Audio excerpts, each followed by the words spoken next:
Kita mulai Pak ya. Assalamualaikum warahmatullahi wabarakatuh. Alhamdulillahi rabbil alamin wa bihi nasta'inu ala umurid dunya waddin. Wassalatu wassalamu ala asyrafil anbiya'i wal mursalin sayyidina wa maulana Muhammadin wa ala alihi wa sahbihi ajma'in.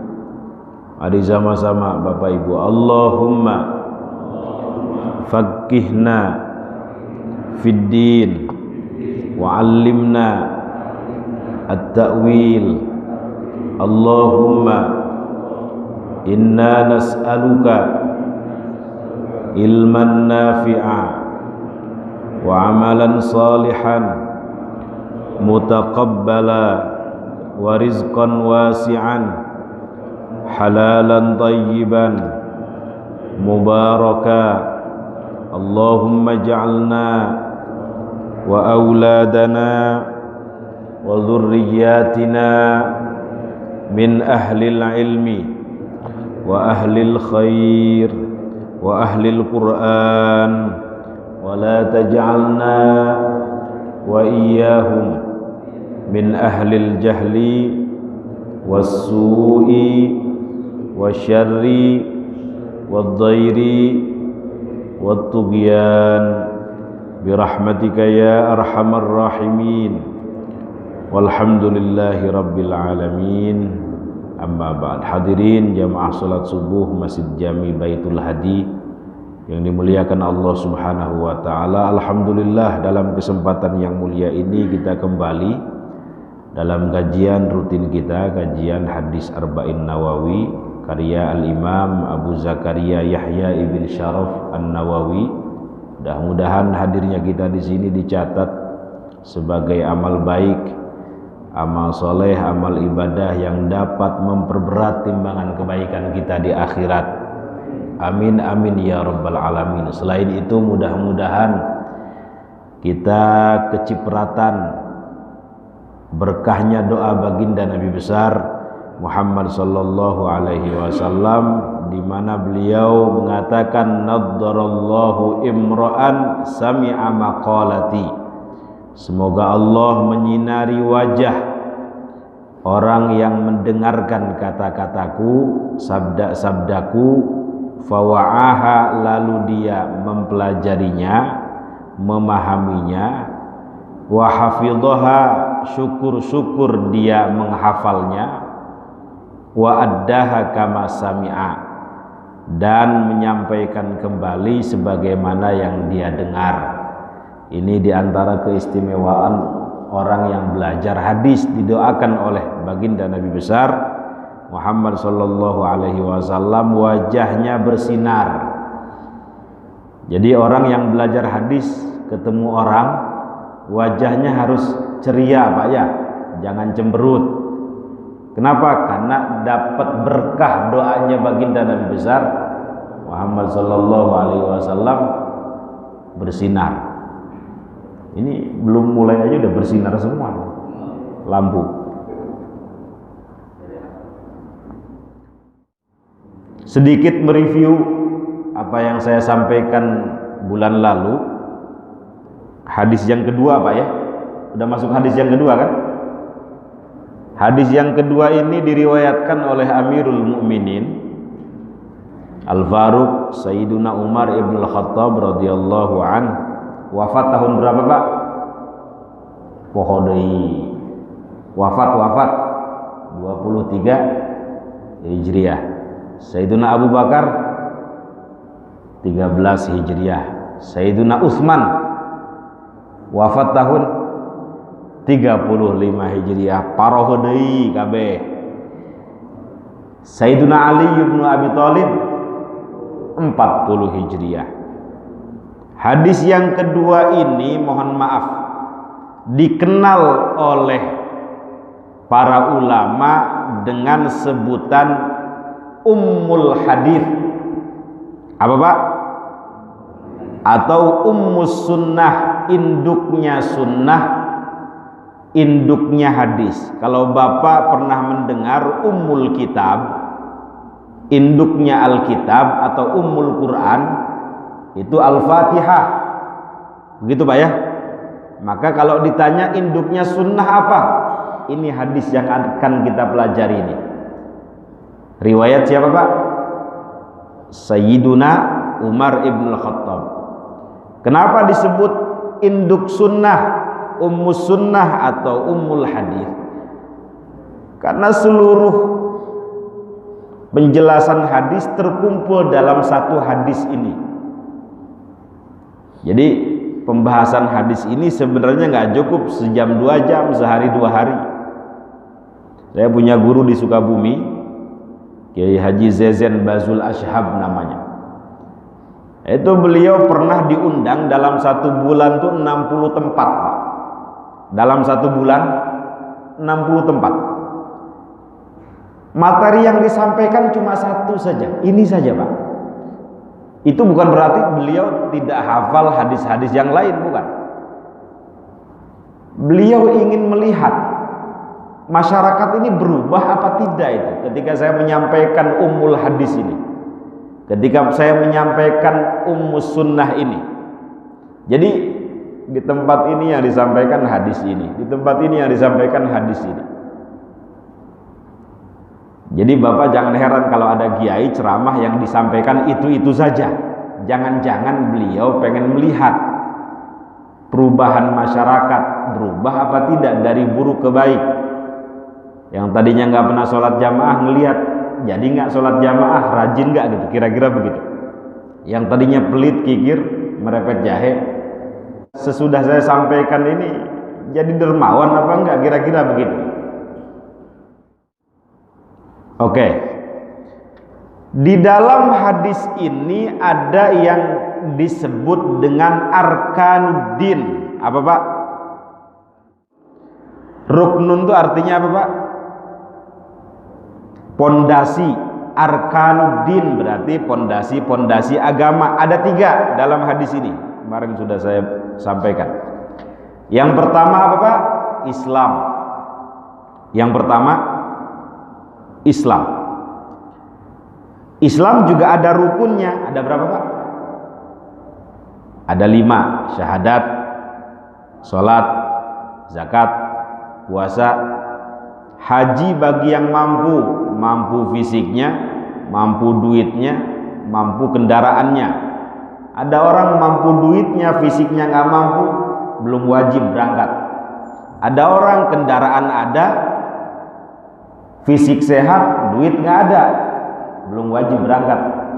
Jadi yang wajib berangkat fisik sehat, duit ada, kendaraan juga ada.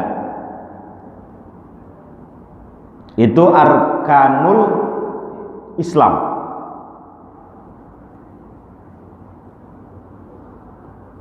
Rukun agama yang kedua disebut dengan arkanul iman. Ada berapa Pak? Ada 6. Yang tidak ada rukunnya hanya ihsan. Hanya ihsan. Ya rukunnya cuma 1 itu saja. Anta'budallah ka'annaka tarah fa illam takun tarah fa innahu yaraka.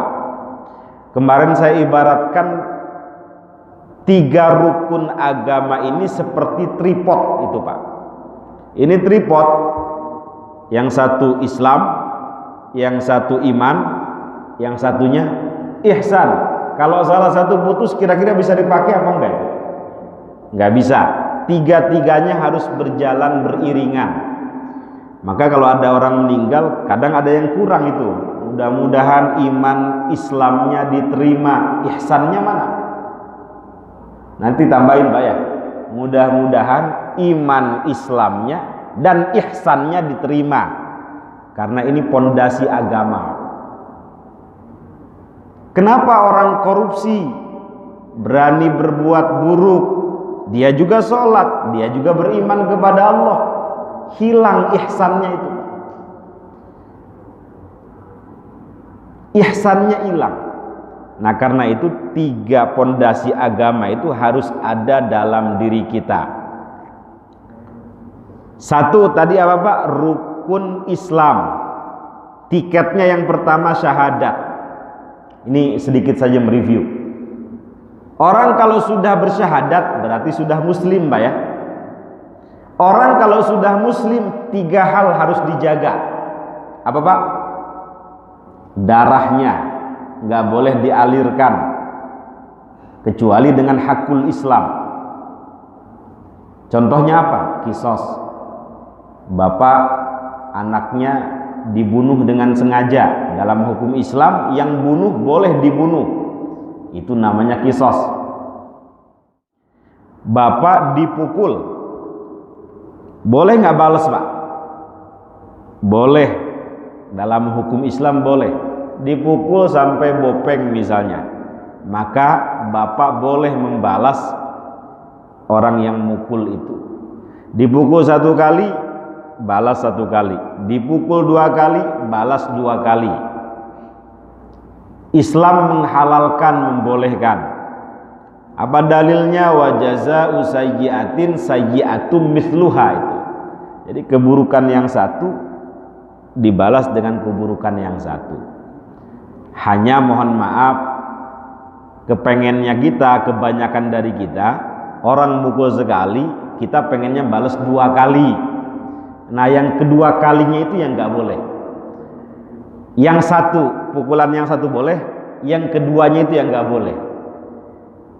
Kenapa di jalanan banyak orang berdosa, diserempet mobil, kemudian setelah itu ngomongnya sampai 3 jam kesana kemari, nggak jelas, sampai kebun binatang keluar semua misalnya. Sebenarnya kalau mau simpel serempet ya serempet lagi begitu. Yang bikin dosa kan ngomongnya itu Baji. Islam membolehkan. Cuma di atas itu semua ada terusan ayatnya, faman afa wa aslaha fa ajruhu 'ala Allah itu.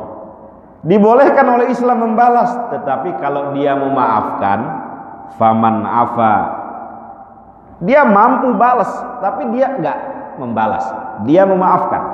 Faman afa wa aslaha fa ajruhu 'ala Allah. Kalau dia memaafkan dan dia menukar keburukannya dengan kebaikan, fa ajruhu 'ala Allah, maka pahalanya tidak terbatas di sisi Allah. Ada 3 amal yang pahalanya tidak terbatas. Yang pertama sabar. Apa ayatnya dalam Quran? Innama yuwaffas sabiruna ajrahum bighairi hisab. Orang-orang yang sabar disempurnakan pahalanya di sisi Allah Subhanahu wa taala tanpa batas. Yang kedua puasa. Apa dalam hadis kullu amal ibni adam lahu illa siyam itu. Semua amalan anak Adam itu baginya.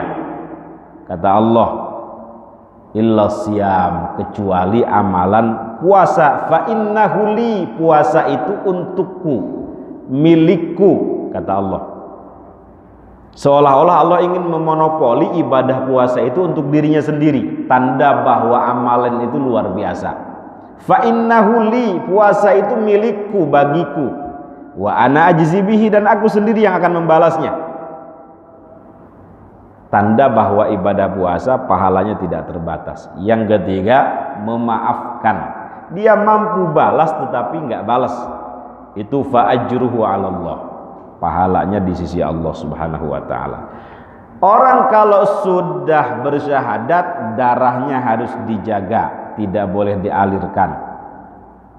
Makanya mohon maaf Pak, jiwa manusia itu betul-betul dimuliakan oleh Allah Subhanahu wa taala. Enggak seperti sekarang dimain-mainin kayak kacang goreng gitu. Bunuh 1 orang dalam hukum Islam seperti membunuh seluruh umat manusia. Menghidupkan, menjaga 1 orang sama seperti menjaga seluruh jiwa seluruh dunia ini. Saking dihormatinya manusia. Rasulullah itu kalau sholat Pak ya, kalau sholat ruku, Hasan Husain main di atas punggung beliau. Bagaimana sikap beliau? Sikap Rasulullah? Dilempar, digubrakin, bagaimana sikap beliau Pak? Dibiarin.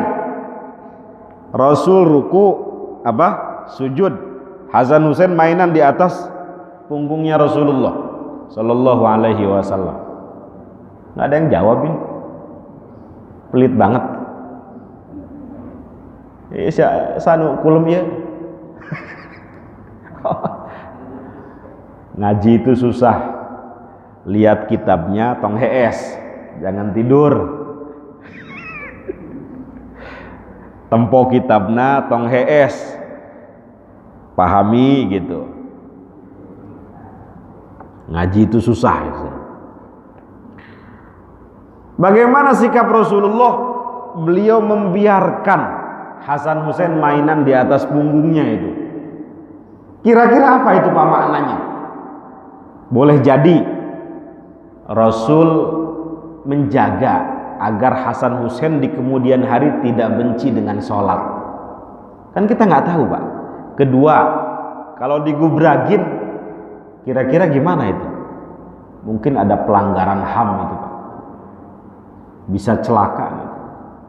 Beliau menjaga jiwa. Terserah deh sahabat, ini cucu saya, mau batal kek mau ngapain, ini cucu saya. Itu tanda bahwa beliau menjaga jiwa. Makanya ada satu kasus dalam kisah sahih ini, ketika Usamah bin Zaid diutus oleh Rasulullah Sallallahu alaihi wasallam ke satu medan perang. Tiba-tiba ada satu musuh lari, dikejar oleh Usamah. Mau kemana kamu? Dikejar lagi, mau kemana kamu? Ketika ingin dibunuh, dia mengucapkan asyhadu alla ilaha illallah wa asyhadu anna muhammadar rasulullah. Seketika Usamah berhenti itu, tapi dilihat sepertinya terdesak dia. Jangan-jangan pura-pura. Ketika mengucapkan syahadat itu, dia ingin melindungi diri. Kata temannya, jangan dibunuh Usamah, karena dia sudah mengucapkan kalimat syahadat. Tapi Usamah nggak percaya, tetap dibunuh itu musuh. Disampaikan kepada Rasulullah Sallallahu alaihi wasallam, disidang oleh Rasulullah. Ya Usamah, aqataltahu ba'dama qala la ilaha illallah. Wahai Usamah, apakah kamu tetap membunuhnya setelah ia mengatakan la ilaha illallah? Betul ya Rasulullah, saya bunuh karena dia bukan ingin masuk Islam, ta'awudzan, karena ingin melindungi diri sendiri. Kemudian jawaban Rasul bagaimana? Fa kaifa tasna'u bila ilaha illallah, kan gitu ya. Paham kata Nabi? Saya paham. Tapi bagaimana engkau bertanggung jawab dengan kalimat la ilaha illallah yang dia sudah ucapkan? Ya Rasul, dia itu mengucapkan kalimat syahadat terdesak. Jawaban Rasul sama.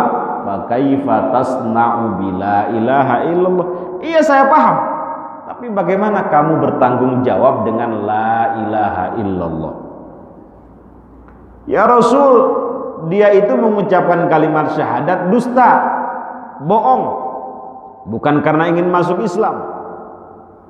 Jawaban Nabi sama. Fa kaifa bila ilaha illallah. Terus bagaimana engkau nanti di akhirat bertanggung jawab dengan kalimat la ilaha illallah? Kalau engkau yakin bahwa orang ini masuk Islam karena dusta misalnya, belah saja dadanya, lihat di hatinya. Apakah dusta atau benar? Itu Sayyidina Usamah bin Zaid, orang kesayangan Nabi, sampai menyesal, menangis, kemudian mengatakan istaghfirli ya Rasulullah, mohonkan ampun kepada Allah wahai Rasulullah sallallahu alaihi wasallam. Sampai dia saat itu ketika didesak bagaimana engkau bertanggung jawab dengan la ilaha illallah itu, seolah-olah dia ingin keluar Islam lagi, kemudian masuk Islam lagi gitu. Jadi keluar Islam, kafir, masuk Islam lagi, sehingga dosa-dosanya bisa diampuni. Karena orang sudah mengucapkan kalimat syahadat, itu dosa-dosa sebelumnya dihapus.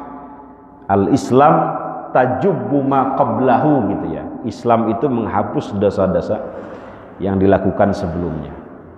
Sampai dia berniat kalau ada perselisihan antar umat Islam, peperangan antar umat Islam, yang dikhawatirkan di dalamnya ada pertumpahan darah, dia nggak bakal ikut. Dan ternyata betul, Pak. Di kemudian hari ada perang namanya perang Jamal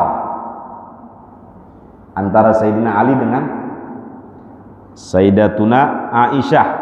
Kemudian perang Siffin antara Sayyidina Ali dengan Sayyiduna Muawiyah. Di dua perang ini Usamah bin Zaid nggak ikut. Kenapa? Nyesel karena dulu telah membunuh orang yang mengucapkan kalimat tauhid. Jadi Bapak ini hati-hati. Sesama Islam itu apa ya? Kalau bahasa Quran itu aulia, wali. Bapak kalau tahu ini Islam, 3 hal yang harus dijaga. Darahnya, hartanya, kehormatannya. Hartanya tidak boleh dijamret, tidak boleh digosok, tidak boleh dicuri, tidak boleh dikorupsi. Makanya korupsi itu dosa paling besar itu, Pak. Kenapa? Karena merugikan banyak orang. Ada nenek-nenek pengen berangkat haji sampai nunggu 20 tahun. Dia ngumpulin duit dari hasil mengut sampah, dari hasil cuci pakaian, laundry, dari hasil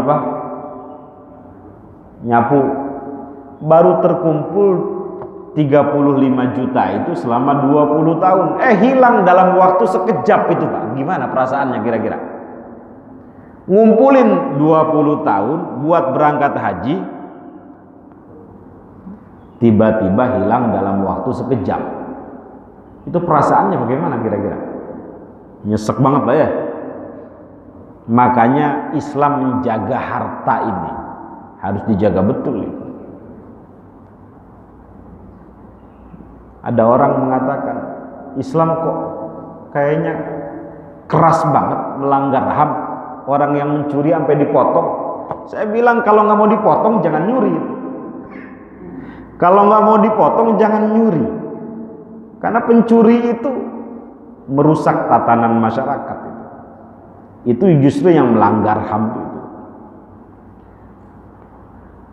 Kemudian yang ketiga yang harus dijaga adalah irduhu, kehormatannya. Tidak boleh direndahkan, tidak boleh dilecehkan, dipandang sebelah mata. Orang kalau sudah mengucapkan kalimat syahadat harus dijaga 3 itu.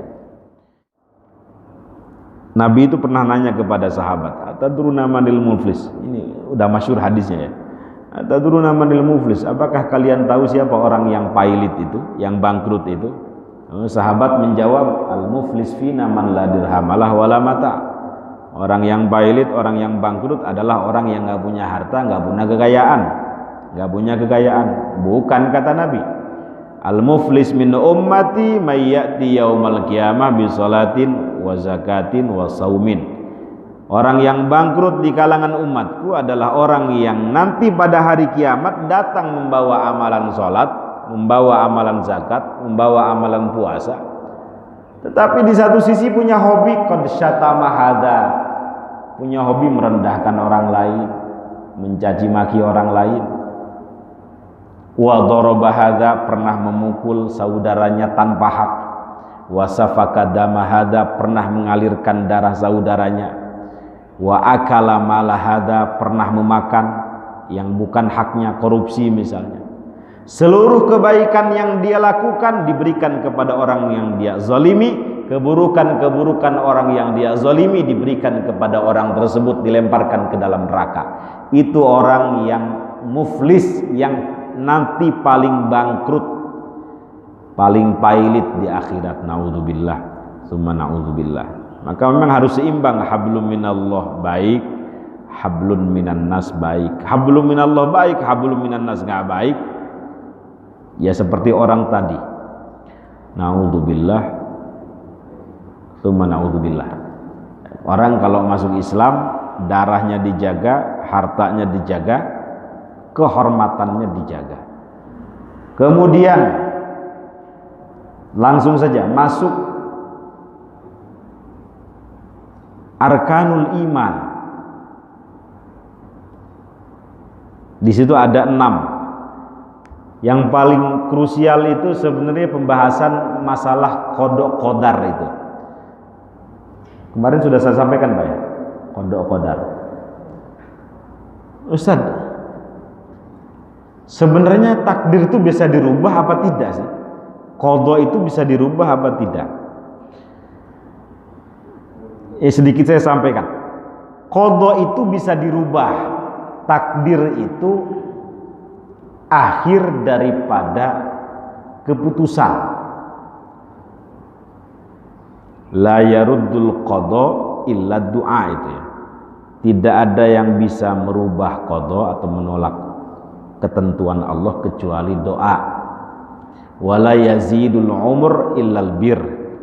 Dan tidak ada yang menambah umur, bisa menambah umur kecuali dengan kebaikan. Ada yang tanya, bisa nggak sih Pak dirubah rizki kita? Kan ada 4 tuh dalam hadis, rizki, ajal, ini apakah selamat di akhirat atau tidak? Apa satu lagi? Jodoh. Jadi mohon maaf, alam manusia ini alam mu'allaq semua Pak. Jangan sampai orang mengatakan begini, saya ini udah ditentukan kok rezekinya, diem aja di rumah. Nggak begitu Pak. Toh jodoh juga sudah ditentukan, udah diem aja di rumah. Alam manusia ini alam mu'allaq. Ketika terjadi ya mubrom gitu. Bukankah umur itu sudah ada ajalnya? Kan gitu ya. Terus bagaimana dengan hadis man ahabba an yubsatalahu fi rizkihi itu ya, au yunsa'alahu fi atharihi falyasil rahimah. Siapa yang senang rezekinya diluaskan, umurnya dipanjangkan, sambung silaturahmi. Berarti menyambung silaturahmi bisa memanjangkan umur. Memang ada ulama yang menafsirkan maksud panjang umur itu bukan ajalnya nambah, bukan umurnya nambah, tapi kebaikannya yang nambah disebut-sebut. Tapi ada juga pendapat bisa itu. Apa? Yamhullahu ma yasha'u wa yuthbit. Allah bisa menghapus sesuatu yang pernah ditentukan di Lauhul Mahfud menjadi ketentuan yang baru. Ya sekehendak beliau. Makanya ada satu kisah itu. Siapa Nabi Daud apa siapa ya? Lagi ngobrol dengan anak muda. Anak muda ini ajalnya 25 tahun dalam catatan malaikat. Malaikat siapa? Pencabut nyawa, ya malaikat maut. Dalam catatan malaikat, anak muda temannya Nabi Daud ini usia 25 tahun mati. Lagi ngobrol tiba-tiba malaikat datang, wahai Nabi Daud, kasih tahu anak muda yang mau kawin ini, karena bentar lagi mau kawin. 6 hari kemudian saya cabut nyawanya, kata malaikat. Ya, karena teman deket Nabi Daud nggak ngasih tahu, udah biarin aja. Esok hari karena mau nikah, anak muda ini silaturahmi ke tempat panti asuhan, ada sedikit rezeki. Assalamualaikum, waalaikumsalam, kata pengasuhnya. Saya ingin berbagi dengan anak yatim, ini ada sedikit rezeki, mudah-mudahan ada manfaatnya. Didoakan sama anak yatim, mudah-mudahan panjang umur, sehat, berkah, hidupnya lancar, pernikahannya diberkahi, dimudahkan. Pulang sudah. Mau dicabut oleh malaikat, disetop oleh Allah. Malaikat, jangan dulu. Kamu kemarin mengatakan 6 hari kemudian nyawa anak muda ini akan engkau cabut. Sekarang tambahkan, kata Allah, 1 harinya dengan 10 tahun, kasih bonus 10 tahun. Jadi 6 hari 60 tahun, tambah 1 hari 70 tahun. Akhirnya tetap dia belah duren gitu. Tetap menikah. Dalam pandangan malaikat, mubromnya dia 25 tahun. Tapi dalam pandangan Allah, ilmunya Allah kan lain lagi Pak. Jadi malaikat belum tentu bisa menembus ilmunya Allah gitu. Nah, itu yang dalam ayat yamhullahu ma yasha'u wa yuthbit. Makanya kita sering mendengar ada kiai itu minta wafat, booking dulu Pak Haji. Minta wafatnya itu booking gitu. Ya Bapak percaya nggak percaya ya. Kayak Kiai Dimyati Rois kemarin yang meninggal itu, orang khos di NU. Itu mintanya hari Jumat meninggalnya. Dan meninggal hari Jumat. Jadi ulama-ulama yang soleh yang memang dekat dengan Allah gitu. Kayak Maimun Zubair juga pengen meninggalnya di Mekah dan dimakamkan di dekat makam Sayyidatuna Khadijah Al-Kubra. Dikabulkan doa beliau meninggal di sana, dimakamkan dekat makam Sayyidah Khadijah Al-Kubra. Jadi Bapak boleh minta dari sekarang pengen mati di mana, hari apa, dimakamkan dekat makam siapa, boleh Pak. Berani nggak kira-kira banyak? Ya Allah matikan saya misalnya dalam keadaan sujud, bisa aja Pak. Minta dari sekarang. Apa dalam hadis man sa'alallaha syahadah bisidqin ballaghahullahu manazila syuhada wa in mata ala firasyi, kan gitu. Siapa yang memohon kepada Allah ingin mati syahid bisidqin, benar-benar ingin mati syahid, ballaghahullahu manazila syuhada, maka Allah akan menyampaikan dia pada derajat orang yang matinya mati syahid, wa in mata ala firasyih, walaupun dia mati di atas kasurnya. Itu kan orang kalau minta Pak Haji, kalau nggak minta nggak mungkin dapat derajat syahid. Makanya Sayyidina Umar kan doanya Allahumma rzuqni syahadatan fi sabilik wa fi baladi rasulik, ya Allah anugerahkan kepadaku mati syahid di jalanmu dan di kota atau di negeri di mana Rasulmu berada. Dikabulkan doa beliau, bahkan dimakamkan dekat makam Sayyidul Anbiya'i wal Mursalin, Sayyiduna wa Maulana Muhammad sallallahu alaihi wasallam. Itu Sayyidina Umar. Maka Bapak minta dari sekarang, ya Allah matikan saya dalam keadaan husnul khotimah, panjangkan umur dulu Pak ya. Allah panjangkan umur saya dalam ketaatan. Minta nggak apa-apa. Para ulama membagi mu'allaq mubrom itu untuk memudahkan saja, meskipun di dalamnya ada ikhtilaf itu. Oke, itu aja sebenarnya yang masih krusial. Tetap kita harus beriman kepada qada dan qadar, tetapi jangan seperti qadariyah dan jangan juga seperti jabariyah itu. Qadariyah punya pemahaman nggak ada urusannya af'alul ibad itu dengan takdir Allah. Jadi ya kalau saya pengen kaya ya saya kerja sendiri. Jadi nggak ada itu urusannya dengan Allah. Itu qadariyah itu. Kalau jabariyah sebaliknya, dirinya seperti wayang gitu. Itu juga fatal karena ya saya zina karena kehendak Allah gitu dia. Saya judi karena kehendak Allah begitu.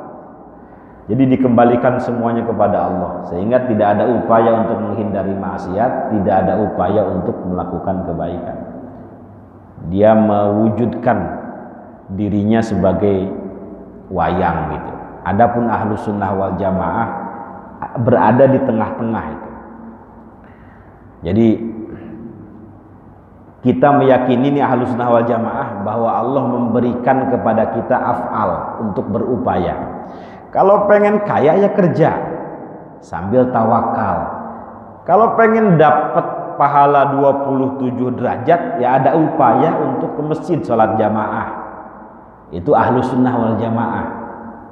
Harus ada gerak. Jadi Allah menciptakan gerak untuk kita. Kalau pengen surga ya tempuh jalan orang yang ditakdirkan masuk surga. Oke, itu masalah qada qadar. Yang ketiga, tripod yang ketiga adalah ihsan. Kemarin sudah saya sampaikan Pak ya, ihsan seperti apa Pak ya? Fisik kontak dengan makhluk, qalbu tembus kepada khaliq, itu ihsan. Kalau definisi Nabi, anta'budallah ka'annaka tarah fa illam takun tarah fa innahu yarak. Ini saya contohkan. Fisik kontak dengan makhluk, hati tembus kepada Khalik. Bisa dipahami Pak Haji? Ihsan. Hati tembus kepada Khalik. Fisik kontak dengan makhluk, hati tembus kepada Khalik. Itu ihsan. Bapak biasa aja gaul dengan orang-orang itu, ngobrol biasa, tapi hatinya selalu ta'alluq, selalu terkait dengan Allah. Orang kalau sudah sampai maqam al-ihsan, maqamus syahadah, itu akan minim maksiatnya. Kalau bahasa yang lain tuh tajalli. Bapak pernah dengar tajalli? Ada takhalli, ada tahalli, ada tajalli. Takhalli membersihkan diri dari dosa-dosa lahir maupun batin, ya zina, ya judi, ya takabur batinnya, ujub, iri, naon deui, hubud dunia dan lain sebagainya. Ditahalli, dihiasi dengan syukur, sabar, tawadu, apalagi hilm, tidak hubud dunia, zuhud maksudnya, dan lain sebagainya. Orang kalau sudah menempuh dua ini akan muncul tajalli. Ihsan ini maksudnya. Yang dilihat makhluk tetapi hatinya tembus kepada Khalik, itu anta'budallah ka'annaka tarah. Makan yang dilihat tidak hanya nasinya tetapi yang memberi makan. Bisa dipahami maksudnya Pak? Pak Haji istrinya baru meninggal 1 bulan yang lalu, cinta betul, setiap masuk rumah ngelihat gorden, wahai sayangku tercinta, ngelihat karpet, wahai istriku tercinta, ngelihat kasur, wahai mbebku tersayang, mbeb, ngelihat apa, kata anaknya, bapak gila ya, kira-kira anaknya betul apa salah Pak Haji? Betul, boleh jadi betul dalam pandangan anak, ainul basor, pandangan kasat mata. Tetapi dalam pandangan bapak itu tidak lagi ainul basor tetapi ainul basirah, pandangan mata batin, mata hati itu. Yang dilihat karpet tetapi hatinya tembus kepada istrinya, itu namanya ihsan. Bisa dipahami Pak? Yang dilihat gorden, wahai istriku tercinta, kan ngobrolnya sama gorden, tapi hatinya tembus kepada istrinya, itu kira-kira gambaran ihsan. Orang kalau sudah sampai makom itu akan minim keburukannya, akan minim maksiatnya, dia akan menjadi abdun rabbani. Kalau sudah menjadi abdun rabbani Pak, jatuhnya saja yang disebut Allah. Itu kalau kata guru saya Ki Isyazian, kalau orang jatuh ngucapin subhanallah, itu sebenarnya sudah mukasyafah dia. Bapak jatuh nih, tijalikeh naon tijalikeh teh?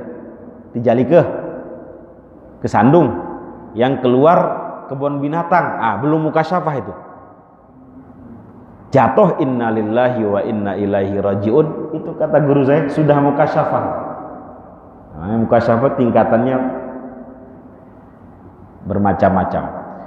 Maka dibiasakan dari sekarang dengan hobi-hobi yang baik, memperbanyak zikir, karena manusia itu biasanya mati sesuai dengan hobinya. Hobinya baca subhanallah, ya meninggalnya dalam keadaan baca subhanallah. Yang diucapkan ya yang baik-baik.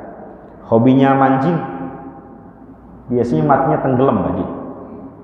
Hobinya mancing, ada yang hobinya mancing sih. Kita lanjut sedikit. Coba siapa yang mau bacain? Kemarin sampai ihsan. Qala fa akhbirni anis sa'ah. Siapa yang mau baca? Silakan. Ini Pak siapa nih yang pakai gamis? Bapak silakan.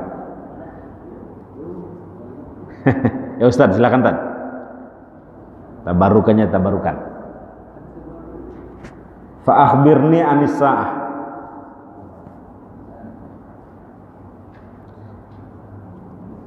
Kemarin sampai ihsan, lanjutnya qala fa akhbirni anis sa'ah itu. Ini kalau diterangin satu-satu nggak selesai-selesai nih. Bismillah. Bismillahirrahmanirrahim. Qala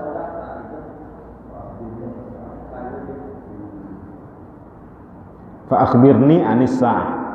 Qala fa akhbirni anis sa'ah. Qala mal mas'ul ya'lamu min as-sa'il. Qala fa akhbirni an amaratiha. Qala an ta'idal amatu rabbaha wa an taral Khufatal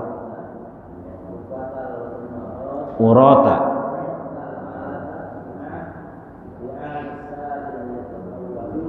fil bunyan. Oke. Qala berkata siapa orang yang bertanya tadi itu kepada Rasulullah, fa akhbirni anis sa'ah, maka beritahu aku tentang hari kiamat. Qala, kemudian Rasulullah sallallahu alaihi wasallam menjawab, mal mas'ul anha bi'alama minas sa'il.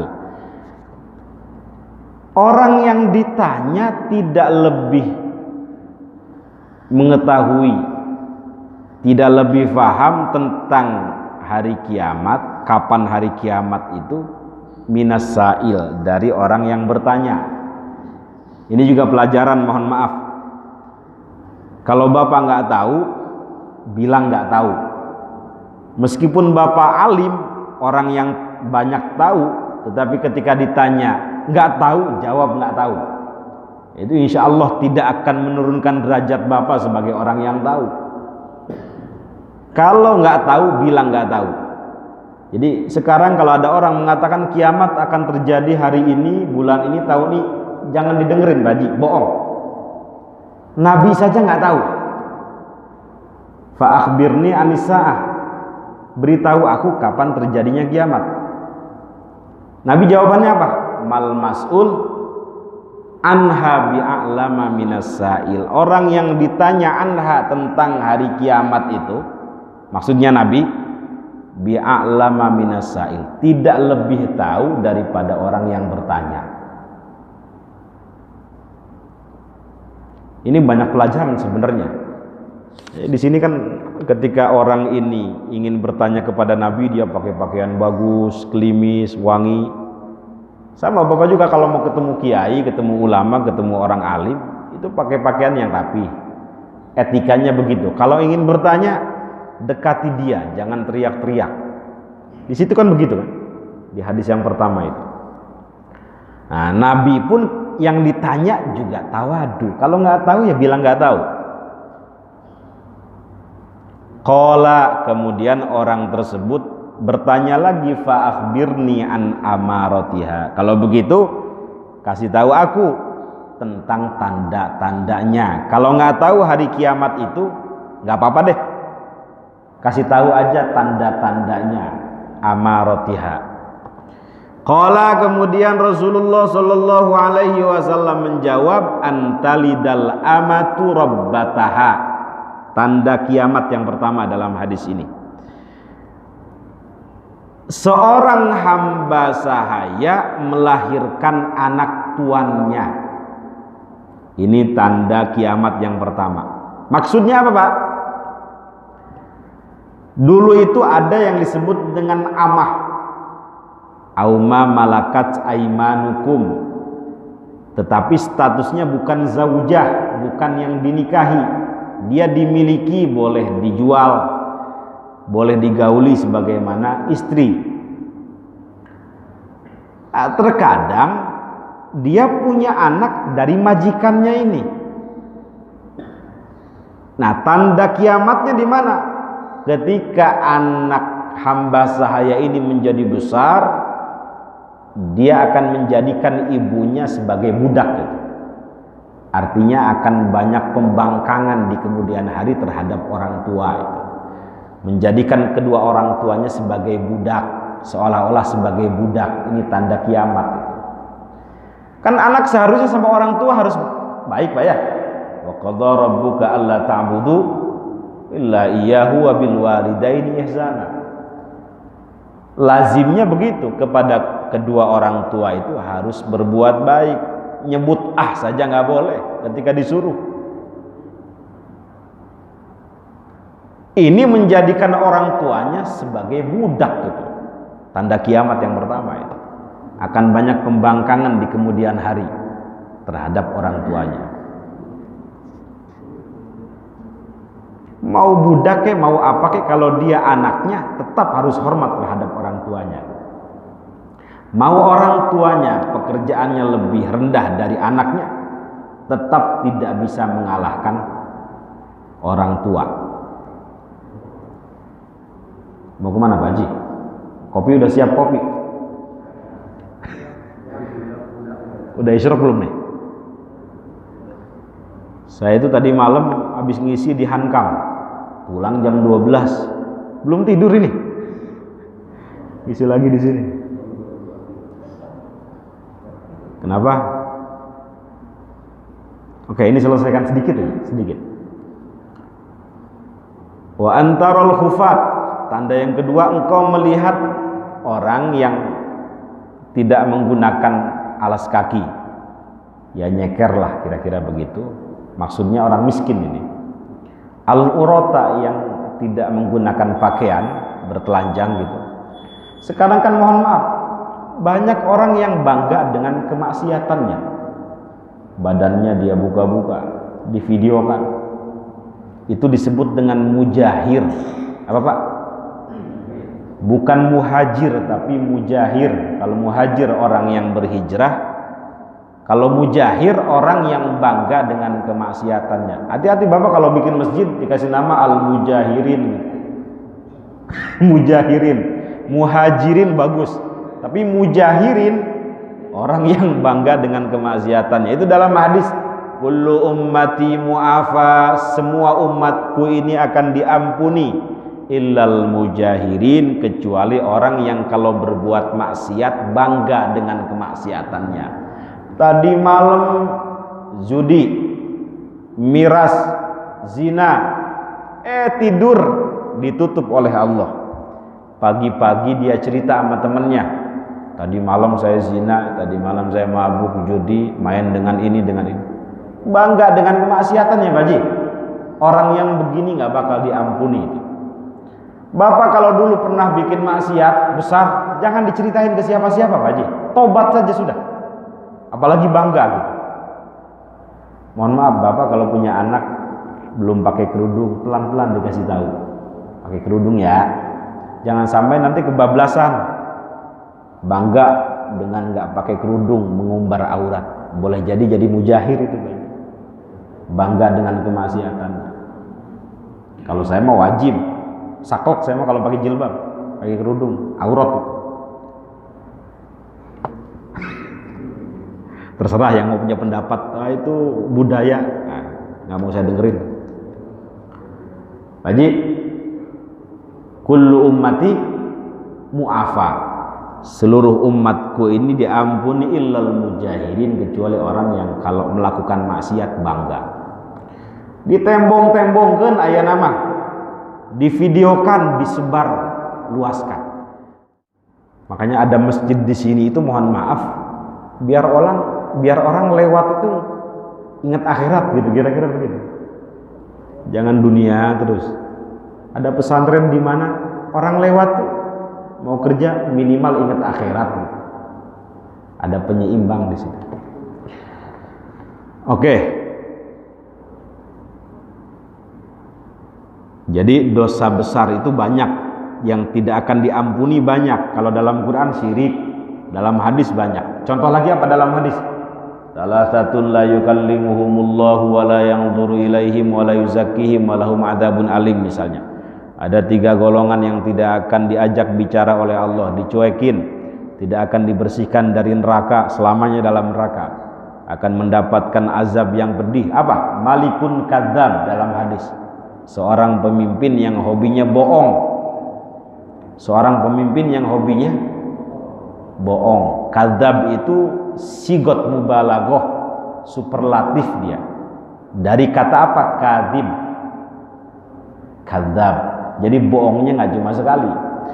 Nanti kalau saya jadi pejabat, jalan setapak itu akan saya aspal. Janji akan saya aspal, kata dia. Udah jadi. Pura-pura lupa dia. Kadzab tuh Pak Haji. Nggak bakal diampuni. Makanya dulu itu Nabi bilang sama sahabat, la tas'alil imarah, jangan minta-minta jabatan. Sebenarnya boleh kalau punya kredibilitas Pak Haji. Seperti siapa? Seperti Nabi Yusuf, seperti Nabi siapa? Sulaiman. Punya kapabilitas, punya kredibilitas. Nabi bilang sama sahabat, la tas'alil imarah, jangan minta-minta jabatan. Nabi udah tahu kalau ini negara dipimpin sama kamu, ya dari kedipnya aja nggak yakin itu, kira-kira begitu. Nabi bilang, la tas'alil imarah, jangan minta-minta jabatan. Karena kalau dipimpin sama kamu hancur ini.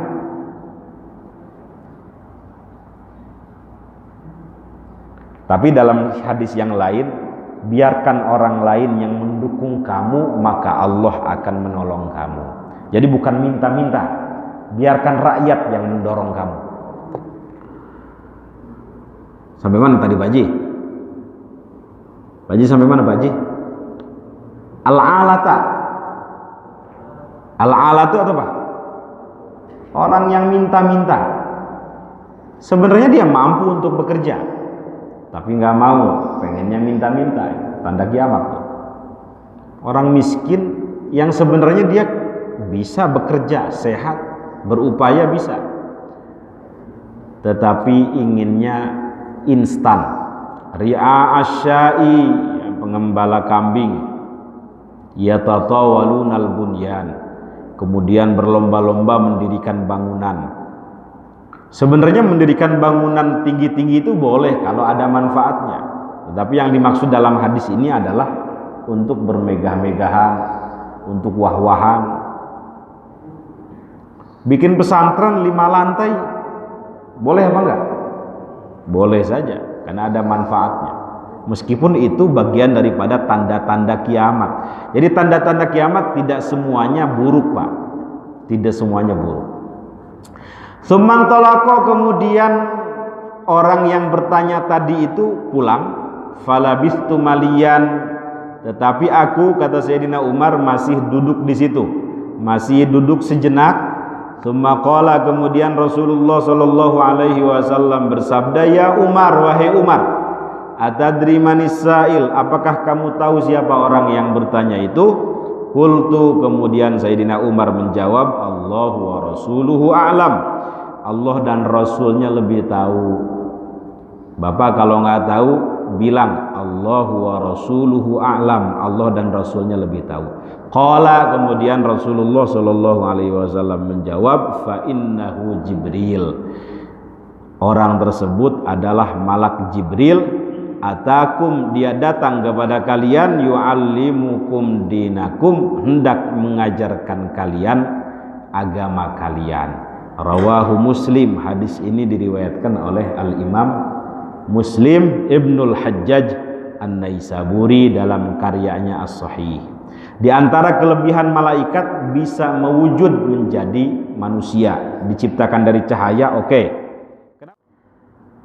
Malaikat jin itu bisa mewujud menjadi manusia. Nah, malaikat Jibril ini biasanya mewujud menjadi sahabat yang namanya Dihyah Al-Kalbi. Sahabat Nabi paling ganteng. Namanya siapa Pak? Dihyah Al-Kalbi. Itu sahabat yang sering diwujudkan oleh malaikat Jibril ketika bertemu dengan Rasulullah Sallallahu Alaihi Wasallam. Sebelum saya tutup, mungkin ada yang mau disampaikan. Saya nggak tahu Bapak ini paham apa enggak. Meneng baik iki paham apa ora? Cicing wae teh. Tinggal ngamalin. Mau ada yang disampaikan enggak ada? Bisa dipahami Pak Haji apa terlalu cepat? Mudah-mudahan istiqomah ini ngaji nih. Baru 2 hadis. Istiqomah itu bukan istri 3 dikontrakin rumah, bukan Pak Haji.